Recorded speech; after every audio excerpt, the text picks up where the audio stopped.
Good morning, students. ഇന്ന് നമുക്ക് small sample ടെസ്റ്റിനെ കുറിച്ച് പഠിക്കാം. Small sample test. n എന്നുള്ളത് if n less than 30 ആവുമ്പോൾ sample size n less than 30 ആവുമ്പോൾ നമ്മൾ പറയുന്ന പേരാണ് sample is small. n greater than or equal to 30 ആണെങ്കിൽ large samples. Here we consider n less than 30 sample is small. ആ കേസിലാണ് നമ്മൾ എന്ത് ഉപയോഗിക്കുന്നത്? ടി ടെസ്റ്റ് അപ്ലൈ ചെയ്യുന്നത്. ഇവിടെ നോക്കാം. Small sample test for single mean. Small sample test for single mean. ഇവിടെ നമുക്ക് ഒരു case, first case n large ആണ്, സിഗ്മ നോൺ ആണ്. ഇത് പോപ്പുലേഷൻ സ്റ്റാൻഡേർഡ് ഡീവിയേഷൻ തന്നിരിക്കുന്നു. n ലാർജും ആണെങ്കിൽ നമ്മൾ ടെസ്റ്റ് സ്റ്റാറ്റിസ്റ്റിക് കാണാനുള്ള ഫോർമുല എന്താണ്? x bar minus mu by sigma by root n follows normal distribution 0 1 n0.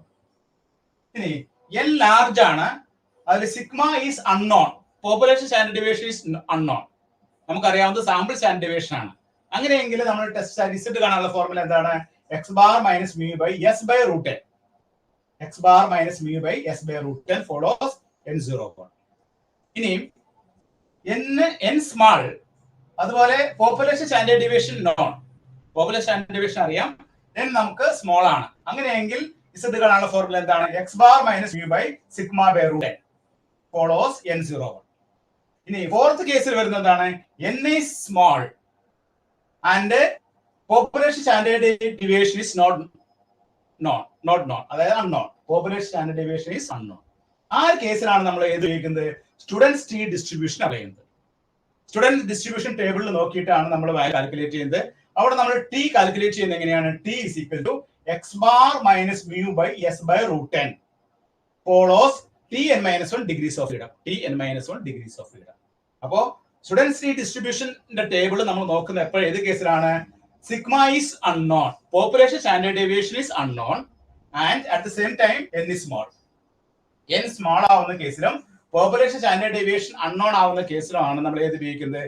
Students T distribution apply ചെയ്യുന്നത്. അപ്പൊ ആ ടേബിൾ നോക്കിയിട്ട് വേണം നമ്മൾ വാല്യൂ കാൽക്കുലേറ്റ് ചെയ്ത് ഇതിന്റെ ടിയുടെ വാല്യൂ കാൽക്കുലേറ്റ് ചെയ്യാനായിട്ട്. ടി കാൽക്കുലേറ്റ് ചെയ്യുന്നത് എങ്ങനെയാണ്? x bar minus mu by s by root n. അപ്പൊ ടി നമ്മൾ കാൽക്കുലേറ്റ് ചെയ്യാനായിട്ട് തന്നിരിക്കുന്ന ഇൻഫോർമേഷൻ വെച്ച് നമുക്ക് മീൻ തന്നിട്ടുണ്ടാവും, സാമ്പിൾ മീൻ തന്നിട്ടുണ്ടാവും, പോപ്പുലേഷൻ മീൻ തന്നിട്ടുണ്ടാവും, സാമ്പിൾ സ്റ്റാൻഡേർഡ് ഡീവിയേഷൻ തന്നിട്ടുണ്ടാവും, n തന്നിട്ടുണ്ടാവും. ഇത് ഉപയോഗിച്ച് ടി കാൽക്കുലേറ്റ് ചെയ്യാം. ആ ടി നമ്മൾ ടി കാൽക്കുലേറ്റ് ചെയ്യേണ്ടത് എവിടെയാണ്? ടി ഡിസ്ട്രിബ്യൂഷൻ ടേബിളിൽ നിന്ന് ടി കാൽക്കുലേറ്റ് ചെയ്തിട്ട് ആ ടിയുമായിട്ടാണ് നമ്മൾ കമ്പയർ ചെയ്യുന്നത്. അപ്പൊ ഈ ഒരു കേസിലാണ് നമ്മൾ ഏത് ഉപയോഗിക്കുന്നത്? സ്മാൾ സാമ്പിൾ ടെസ്റ്റിലെ T distribution, student's T distribution apply ചെയ്യും. ഒന്നുകൂടി പറയാം, സ്റ്റുഡൻറ് ടി ഡിസ്ട്രിബ്യൂഷൻ അപ്ലൈ ചെയ്യുന്ന കേസ് എവിടെയാണ്? n സ്മാൾ ആയിരിക്കണം, അതുപോലെ population standard deviation is unknown. Population standard deviation unknown and n is small. ഈ കേസിലാണ് നമ്മൾ ടി കണ്ടുപിടിക്കുന്നത്. ടി കണ്ടുപിടിക്കാനുള്ള formula x bar minus mu by s by root n follows Tn-1 degrees of freedom. Tn-1 degrees of freedom. ഇത് നമ്മൾ student T distribution ടേബിളിൽ നിന്നാണ് നമ്മൾ കാൽക്കുലേറ്റ് ചെയ്യുന്നത്. അപ്പൊ നമുക്ക് ഇത് പ്രോബ്ലം ചെയ്യുമ്പോൾ കുറച്ചുകൂടി ക്ലിയർ ആയിട്ട് ഇതൊക്കെ മനസ്സിലാവും. അപ്പൊ എപ്പോഴാണ് സ്റ്റുഡൻസ് ടി ഡിസ്ട്രിബ്യൂഷൻ അപ്ലൈ ചെയ്യുന്നത് നിങ്ങൾ മനസ്സിലാക്കുക. സ്റ്റുഡൻസ് ടി ഡിസ്ട്രിബ്യൂഷൻ അപ്ലൈ ചെയ്യുന്നത് population standard deviation is unknown, അതുപോലെ തന്നെ n ഈസ് സ്മോൾ. ഈ കേസിലാണ് സ്റ്റുഡൻസ് ഡിസ്ട്രിബ്യൂഷൻ നമ്മൾ അപ്ലൈ ചെയ്യുന്നത്. അതിന് നമുക്ക് പ്രത്യേകം ഒരു ടേബിൾ ഉണ്ട്, സ്റ്റുഡൻസ് ഡിസ്ട്രിബ്യൂഷൻ ടേബിൾ ഉണ്ട്. ഇസഡ് ടേബിൾ ഉള്ളതുപോലെ തന്നെ ഒരു സ്റ്റുഡൻസ് ടേബിൾ ഉണ്ട്. ആ ടേബിളിൽ നോക്കിയിട്ടാണ് നമ്മളത് കണക്കാക്കുന്നത്. അപ്പൊ അതിന്റെ പ്രോബ്ലം നമുക്ക് അടുത്തായിട്ട് ചെയ്യാം.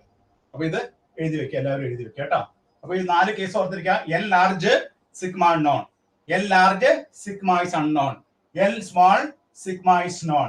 ഈ 3 കേസിൽ നമ്മൾ z ആണ് കാൽക്കുലേറ്റ് ചെയ്യുന്നത്. ടി കാൽക്കുലേറ്റ് ചെയ്യുന്നത് എവിടെയാണ്? n is small and sigma is unknown.